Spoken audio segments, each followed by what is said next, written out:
پاکستان کے خلاف افغان سرزمین استعمال نہ ہونے کی یقین دہانی۔ افغانستان نے اپنی سرزمین پاکستان کے خلاف استعمال نہ ہونے کی یقین دہانی کرا دی اور بارڈر کھولنے کی درخواست بھی کی۔ پاکستانی ناظم الامور سے افغان وزیر خارجہ مولوی امیر خان متقی نے ملاقات کی۔ ملاقات میں افغان وزیر خارجہ نے انسانی بنیادوں پر بارڈر کھولنے کی درخواست کی۔ افغان درخواست پر طورخم بارڈر کراسنگ دوبارہ آج کھول دیا گیا۔ ملاقات میں افغان عبوری حکومت کے وزیر خارجہ مولوی امیر خان متقی نے یقین دلایا کہ افغان سرزمین پاکستان کے خلاف معاندانہ کارروائیوں کے لیے استعمال نہیں ہوگی۔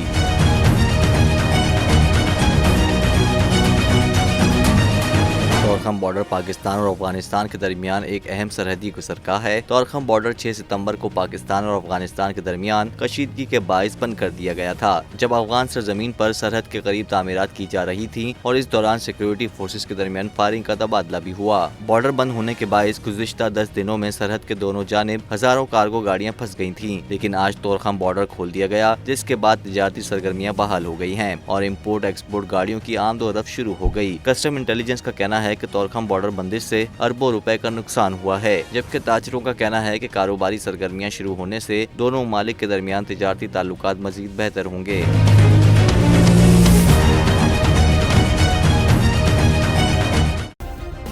سبسکرائب کریں اور بیل دبائیں تاکہ کوئی خبر رہ نہ جائے۔